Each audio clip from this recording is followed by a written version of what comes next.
맞아요. 이 인물 얘기입니다. 오늘 이 얘기를 하루 종일 뜨거웠어요. 국정원의 실세, 국정원의 2인자 조상준 기획조정실장이 임명된 지 넉 달 만에 그것도 국정감사를 앞두고 돌연 사의를 표명했습니다.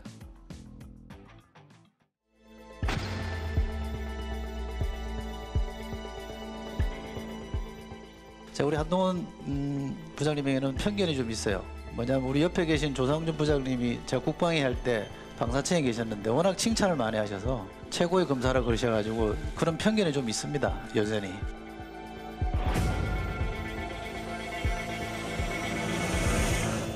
국정원장께서 어제 8시에서 9시 사이에 대통령실 관계자로부터 유선 통보를 직접 받으셨고 그래서 면직 처리가 됐습니다. 조상준 실장이 직접 원장에게 그 부분에 대해서 사의 표명에 전화를 하시거나 한 바는 없는 것으로 확인이 됐습니다. 현재 조상준 실장의 면직 사유는 일신상의 사유로 파악이 될 뿐 구체적인 면직 이유나 현재 국정원도 파악을 하지 못하고 있다. 일단 본론 가기 전에 조상준 이름 석자가 익숙하지 않으신 분들이 꽤 많을 텐데 과거 좌동훈 우상준 혹은 뭐 이렇게 불렸다는 얘기가 많아서 여기도 한동훈 장관이 또 등장하네요. 일단 2006년에 대검찰청에서 한솥밥을 먹었던 세 사람이고 당시 검찰총장, 대검 반부패부장, 대검 형사부장이었고 일단 당시 추윤 갈등이 최고조였던 2년 전에 좌천뒤에 검찰 사표를 냈던 조상준 국정원 기획조정실장. 그래서 국정원에 지금 2인자가 됐었는데 오늘 돌연 사직을 했습니다. 윤석열 대통령이 이제 평생 검사를 했기 때문에 검찰 내에 이제 굉장히 가까운 선배 후배 동료들이 많죠. 그래서 굳이 뭐 좌동훈 우상준 이렇게까지 붙일지는 모르겠습니다. 한때는 뭐 대윤 소윤 얘기도 있었고 또 이원석 총장도 측근이고 뭐 그런 얘기도 있었지 않습니까?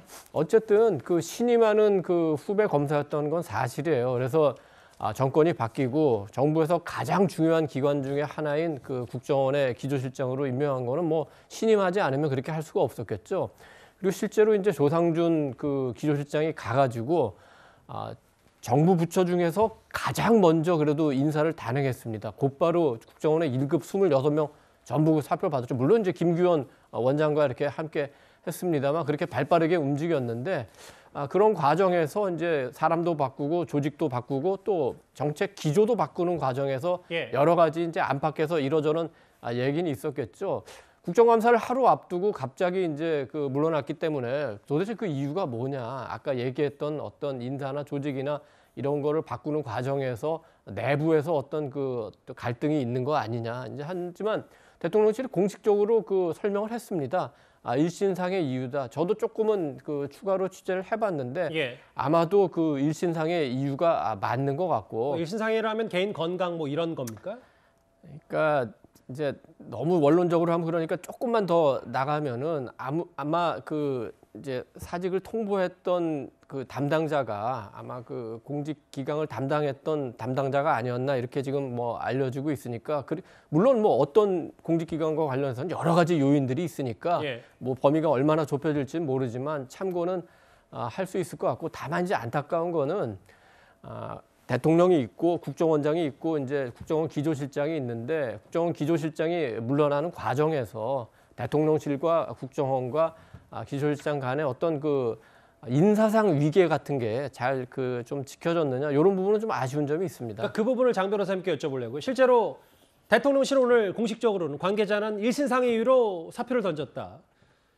인사 문제로 원장과 충돌이 있었다. 김 원장과 충돌이 있었다는 풍문이 있었다는 게 전직 국정원장 박지원 원장의 얘기인데 이게 지금 대통령실에서 유서를 통보받아 면직 처리했다는 건 사표를 기조실장이 국정원장 건너뛰고 용산 대통령실에 먼저 낸 거 아니냐. 그래서 패싱 논란이 좀 있거든요. 그렇습니다. 일단 이게 그 면직 처리가 된 시점이 어젯밤 뭐 8시에서 9시 사이라고 나오더라고요. 예. 시기상으로도 굉장히 교묘한 것이 오늘 국정원에 대한 이제 국정감사가 예정돼 있는 예. 상황이었고 전날 밤에 또 사의를 표명하고 면직 처리가 굉장히 빠르게 진행이 됩니다. 근데 그 과정에서 국정원장에게 얘기가 간 것이 아니라 대통령실과 뭔가 이야기가 되고 그다음에 바로 면직 처리가 되는 과정이기 때문에 당연히 그 중간에 있는 국정원장에 대한 패신농란 당연히 있을 수밖에 없을 것이고요. 그리고 국정원 기조실장이라는 그 자리가 갖는 무게감도 있는 것이고 그리고 윤석열 대통령의 측근이었다는 점 이런 부분까지 고려한다면 예. 단순히 일신상의 사유다라고 보기에는 좀 무리가 있는 것 같고 분명히 내부적으로 국정원 내부가 됐던 무엇이 또는 대통령실과의 어떤 갈등이 되었던 사실상 경질성 인사가 아니냐라는 얘기들이 지금 나오고 있고요. 예. 그리고 지금 또 후속적으로 막 언론의 단독 보도에 의하면 벌써 신임 기조실장이 정해졌다라는 얘기들이 나오고 있거든요. 예. 그렇기 때문에 그렇다고 한다면 만약에 정말 다른 인사가 정해져 있다면 사실상 지금 조 실장에 대해서 뭔가 경질성으로 면직 처리를 하고 다음 사람을 내세우는 것은 아닌지 여러 가지로 좀 의혹들이 많이 나올 수밖에 없을 것 같습니다. 이거는 조 의원님께도 여쭤봐야 될 게 뭐 여당이시니까 실제로 최근에는 이제 윤핵관들 떠나고 검핵관들 뜬다는 기사까지 있을 정도로 그래도 윤 대통령이 검찰 출신들을 아주 이제 요직에 중용하는 거 아니냐. 근데 측근 중에 측근이었던 조상준 실장이 그만뒀다.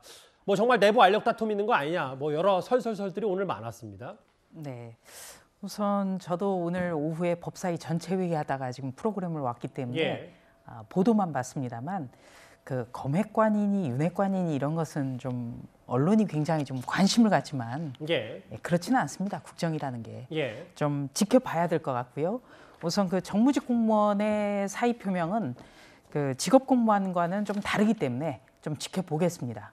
그리고 그 박지원 전 국정원장은 뭐 풍문이다 이러면서 말씀하셨는데요. 예. 제가 이 박지원 전 국정원장은 대통령의 참모로서는 참 높이 평가하는 부분이 있습니다. 예. 그러나 전직 국정원장이 무슨 풍문이다 이렇게 말씀하시는 거는 굉장히 전직 국정원장으로서 적절치도 않고 확인되지 품격이 않은 떨어집니다. 얘기를. 예. 네. 알겠습니다. 오늘 이 얘기 참 여러 말들이 많았는데 앞으로도 좀 더 지켜봐야 될 것 같아요. 일단 일신상의 이유로 사의를 표명한 조상준 실장 얘기였습니다.